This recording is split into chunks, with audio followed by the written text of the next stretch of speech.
Hi, welcome to another episode of Hot Takes. Now, I've mentioned Jennifer Mellet before. This was during a tribunal that was going on. But that tribunal's finished and she has been suspended. She is a nurse, a suspended nurse now, and she had to work on a ward and had to put up with horrendous abuse by an absolute nut job of a prisoner who was there taken out of prison and brought into the hospital. She was abused, racially abused. She was called all sorts of things. And this nutter then managed to be offended by her. And then she gets suspended. Now, when we go into the facts of this, I'm not going to dwell too long on it, but when we go into this, you'll realise that we really are through the looking glass now. This nurse she's a black woman, but she was called the N-word by the prisoner. She was insulted with various swear words, F-ing words and C words.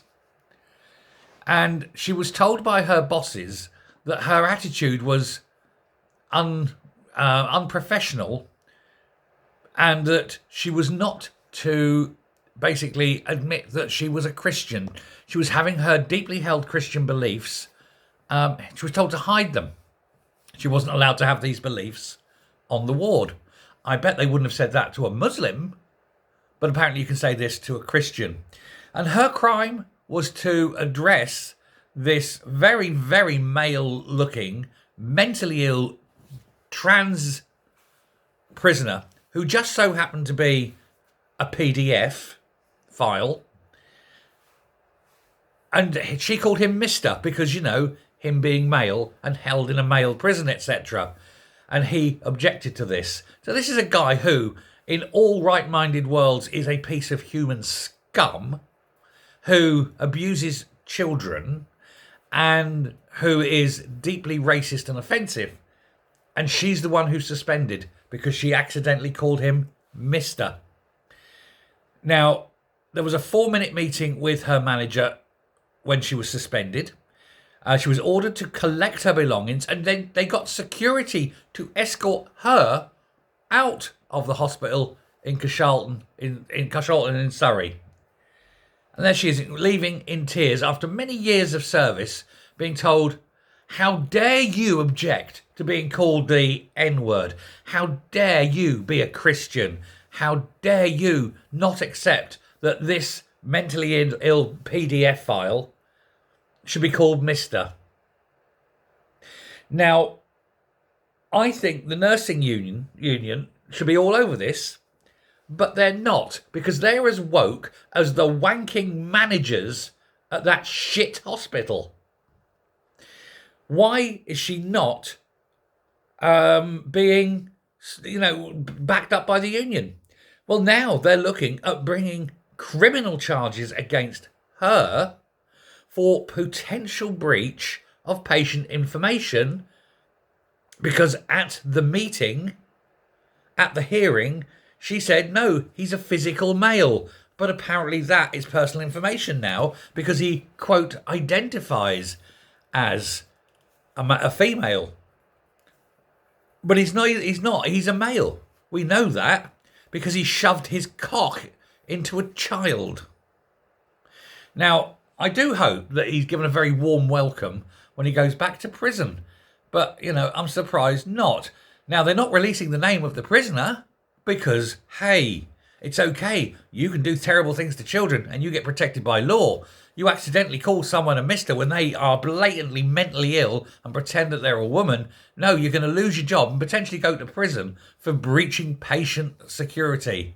It's an absolute fucking joke, this country now.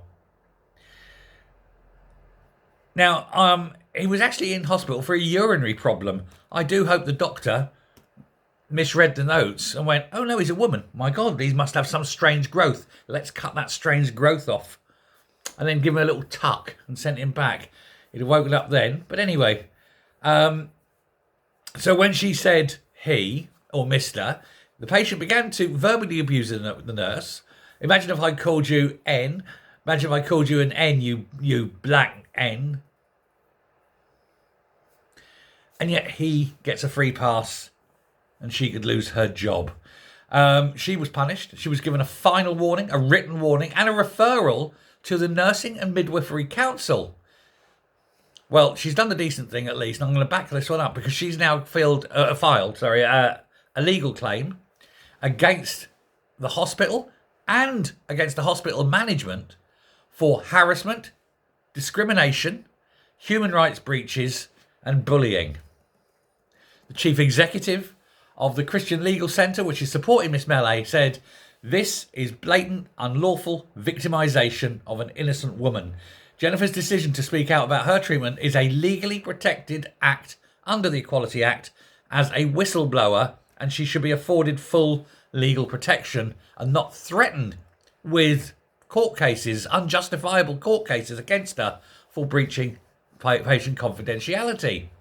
She said the NHS has become so entrenched in transgender ideology that it is willing to side with a man brought from prison in chains, a child abuser who was shouting racist abuse of the worst kind, and they're pushing him over a Christian nurse with many years' service. We call on the Health Secretary, Wes Streeting, to intervene and do the right thing.